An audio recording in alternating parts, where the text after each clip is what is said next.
Hello, everybody. We've got some exciting spoilers for you from the Tavern Brawlers today for Argent Saga.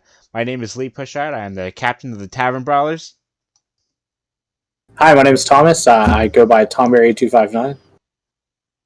Name's Adam. I'm from Argos Anonymous. Very awesome. And so the three of us are going to spoil the three cards that we have for you today. We'll start with this little guy right here. I don't know about you two, but I am incredibly excited to be playing some Penguins here on this upcoming format. This guy here, who's a small little one cast drop that can get in there at the end of your opponent's turn and start activating abilities and stunning things and hitting towers and scouting and stuff. Yeah, I definitely. It's going to be fun for sure. At my LGS, there's going to be some standoffs because we've got a couple people who really want to play Penguins, and like it's a small enough play group that if everyone's Penguin, it's not going to work. So we'll have to duke it out or something. They look super fun. Yeah, I love the artwork, especially on the people. It reminds me of the Penguin from the Mario 64. How I used to drop him off the side. He's come back for revenge. He's come back to get you. The stern glare in his eyes. Yeah, he's still focused. I'm excited to see the art in Hokken is so good that I love the way common foils look. They're so crisp and they don't curl, So for collecting, I love it when I see art like this because I just can't wait to see it in foil. Yeah, absolutely. I've always been a huge foil hound myself back in my day of Magic the Gathering, and I have a fully foiled elf deck, and it's just bent like this. Yeah, you're right. Yeah. I can pretty much build a bridge with it from one side of my pond to the other. You don't even need a deck box. You just put it in a Pringles can. Yeah. Exactly. That's right. What deck are you playing today? Pringles. And that's pretty much it. I mean, throw the stack at you, I win.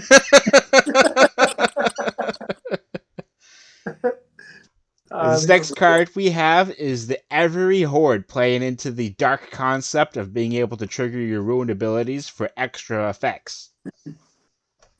Yeah, I really like this card to be able to replace itself off of ruin ability. We actually were spoiled with the Changeling, which is the 2-drop exhaust to sacrifice a unit for cost, and then you can put a dark unit into play from your discard that costs 2 or less, except for itself. So a good combo would be to exhaust and sacrifice your Horde.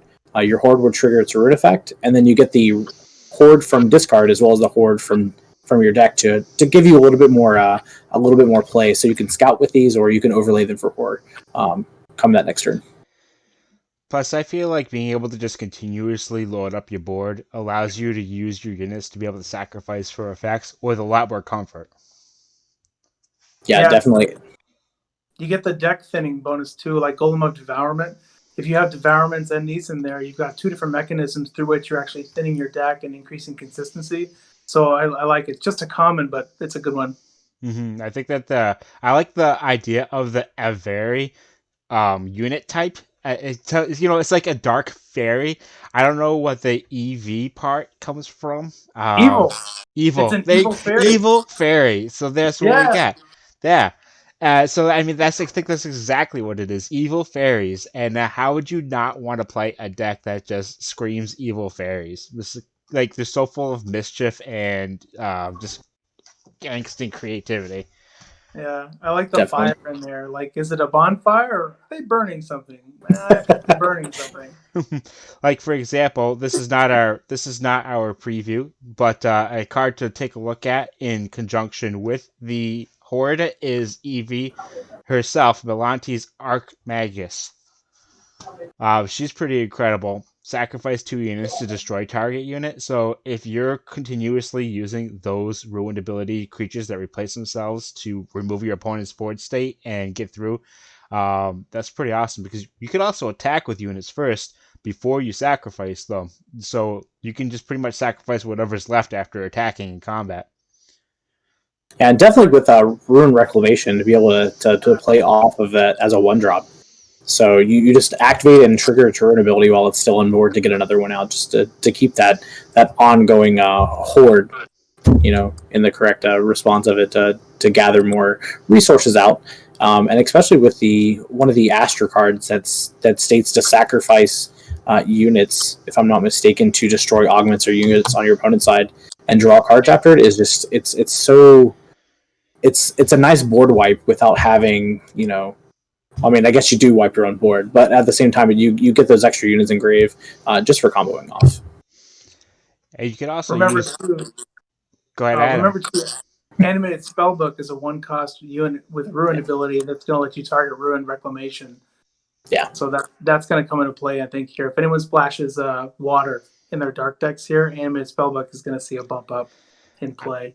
We've been seeing some water augments popping out every just so often that gets me excited to do something with them, and I'm just waiting for that one water augment that's going to really just make something happen. Definitely. All right, and so we have our next spoiler for you right now, and I gotta tell you, this guy is a doozy. Like, you're gonna see this guy, and your whole world is going to just change immediately. This guy's nuts. We have Shardwork Arbiter. This is the Argent Arbiter of the Arbiter series going across the board here. This guy has everything. Just check him out. Read him for a second. Just read what he does. It's going to take you a minute. Yeah, we've got time. Take your time. So thankfully, the only thing they left off of this was untargetable. Yeah. Like, it would make it so much worse if it was untargetable. We could change that with a Project Ira. That's true. We side by side a Project Ira with this Shardwork Arbiter, and then he won't be able to be targeted. This guy's going to be versatile, and he's Argent. And if you notice, as an Arbiter, of course, you can use that ability where you tap units to bring them into play faster. But this one, you can tap a unit of any element. It doesn't say it has to be a light unit or a dark unit. This can be anything. So this guy's going to get splashed into all kinds of stuff. All kinds of stuff. Anything that you could drop a bunch of small units on the board really quickly, like with Repro Bloom or just the one drop, like Knights. You could play Knights, all the 1 and 2 drop Knights that you have. And you could back this guy up with a small units package by playing something big like Behemoth and still have really strong board presences. Just being able to play things for less than their actual casting cost, is just always fantastic and fun. General Grievous from the General Star Grievous. Wars. Yep. Different face, right? But he's got the 6 arms. It's cool. Six arms. You gotta put lightsabers in those arms, like Ella has. Right. Let's mod it. I mean, if Ella can have lightsabers, then why can't Shardwork Arbiter? Maybe an alternate art for the next set. Oh, there we go. So the one drawback on this card is it costs 2 to animate it. I mean, but like, how big of a problem is that really? If you have 4 units on the board, he only costs 2 to cast on the field, and then you can attack with him immediately for 2 more. So your total cost is 4 to be able to play and attack with him in the same turn. So you're looking at minimum turn 4 if things go right for you on the board. And perhaps if they don't, here's this Shardwork card that was spoiled earlier. You equip to only a Shardwork unit, which the Shardwork Arbiter is, and this equipment ignores animate abilities on those creatures, on those units. So this costs 0 to play. That means that you can quite literally be attacking on turn 2 with your Arbiter. And you can tutor it with Liam. So. Yeah, I know. That's what I was saying. If you play the deck right for Liam, you just play your 002 on turn 2. Pop. I'm sorry, not pop. Activate its effect to target your Repro Bloom on your turn, and then on your opponent's turn you do it again, and then that way on your turn 3 you're playing him down for 2, and then you just play for heart for free, which is nuts. I mean, you could also like play it with a Sola package and have a free unit, or even Buckeyes. You could be playing Buckeyes with this guy. Yeah. I mean, you could be playing Gemio Buckeye, have Buckeye units, and cast your Guardian, like Phantasmal Guards, and have 3 units on the board immediately before the game is even going on. Even a unit like Citra or something, like if you have a unit early and it dies to the fire tower, then you drop a Citra in and boom, you've got 2 units back on the board. There's a lot of ways to have a lot of units early on. Yeah, he's definitely going to see a play, and without him being a legendary Argent unit, I think decks that spam out between Rain decks and Ariana, and even with the new Penguins, I think going forward having it have both target attack, overrun, and guardian it's just going to do a lot of work, and it's I think this is going to be a lot of fun to pull this. If someone pulls this during our sneak peek, I'm going to scoop because like I'm not even going to deal with this. I mean, like, and he's every bit of worth it casting him for his full 6 worth of casting cost, too. Like, he is just not a creature that you would say no to playing, ever. Can you imagine this in draft? Oh yeah. Whoever gets this guy just wins. I'm hoping to pull a coral. That way, if somebody drops this on me, I'm just going to take their stuff and be like, let's go. So I know that draft is coming up right around the corner. We don't exactly have any details for that yet, but I am ready to go. I am ready to rumble, ready to draft. Just need some people to do it with. How excited are you guys to draft? What's your communities looking like? It's good. We're ready to go. We've got we have maybe 10 that show up routinely, but we have like 15, 16 players. It grows a little bit every couple weeks. People are stoked for draft. The competitive scene can be kind of tough unless you're really into it, and then it's great. But for like the average player, once people get those well constructed decks, it can be hard to win unless you just feel charitable. So, right. So draft is a great extra opportunity for newer people or more casual people, and a really fun way to build a collection instead of just buying box after box. So we're stoked about it. We're probably going to hit several days of sneak peek draft coming up soon. Nice. Yeah, we're really excited. We have anywhere from 8 to 12 people on a normal base. We have some Magic guys who watch us play on Fridays that are very excited for draft. So they're used to it by now. But we're hoping to take some more from Wizards this week. Nice. That's right. Chunk by chunk. That's right. We have a bit of a smaller community ourselves, but I'm hoping that maybe this new draft will help entice more casual players to at least try the game out and see if they can enjoy the game on a more casual level. Like I've stressed, and like many have stressed before, it's really, in order to have a healthy game, you need to have a healthy casual base, because that's kind of if you like in a pyramid, like the food pyramid, they're like the carbs of the pyramid. Like you just got to have them building everything else up. The casual market feeds everything else throughout the game, and so you got to have that competitive edge to inspire, and you got to have that casual base to support. So I'm glad to see draft coming out, and we have so many cards now too that we can create additional formats, and I'm very excited for that. They already have an additional format that they're playing with, a singleton type format, and they've been playing online for a little while now with some success. And I think that there's more formats that can be squeezed out of the game, even just right now with as few sets that are out. Only a set 4 coming out. And I think we have a lot of opportunity to build and grow a lot of very interesting styles of play in this game. Have you done any experimenting with multiplayer, like 2 versus 2 or anything like that? I have not yet. We started kind of just poking around it because a long time ago I used to play Emperor for Magic. It's like 5-on-5, pass units back and forth, stuff like that. And we've just been trying to get our like tower composition right. But Argent has with the towers, it just becomes really fun to think about unit positioning across multiple boards. It takes a long time, so you got to have like a lot of Mountain Dew. If you're playing 2v2, what you guys should do is just like literally have like one of every tower. Yeah, totally. Yeah, you can't repeat a tower. Yeah, that's how because you got 15 now. You can do a lot of stuff. Yeah. Or if you play 3v3, you could have 15, or just pick your 10.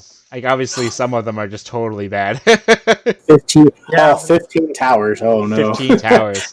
Do it. Now you really need that Mountain Dew. Yeah, just as long as I'm not hitting the new light tower, the glimmers, and then everything gets exhausted, and we're like, well, I guess we're skipping this turn. I hate that one. I hit that at the wrong time all the time. Yeah. If it's in the game, I hit it at the beginning of a turn. Don't you only ever hit towers at just the wrong time? I mean, is there ever a good time to hit towers? Not for me. That's Well, the good news problem. is you can use the new the black horde. Start tacking for towers for 500. You'll never have to hit it in the wrong time again. Yeah. Yeah, that's right. I'm That's right. thinking about actually giving Ash a try, Ash Glacial Sorcerer, because with the new Penguin setup, I mean, I feel like he kind of plays into that style of play a little bit better than the other styles of blue play that have been out there so far. Just being able to shoot a unit by removing counters from your towers is really fun, and he hasn't really found a home since the beginning of the game. So it I might be. tried him in Witches, um, and it wasn't really. It was really fun to play. It wasn't super competitive. Yeah, I'd love to see Ash find a good spot because you're right. Those tower counters are really fun. yeah, they are.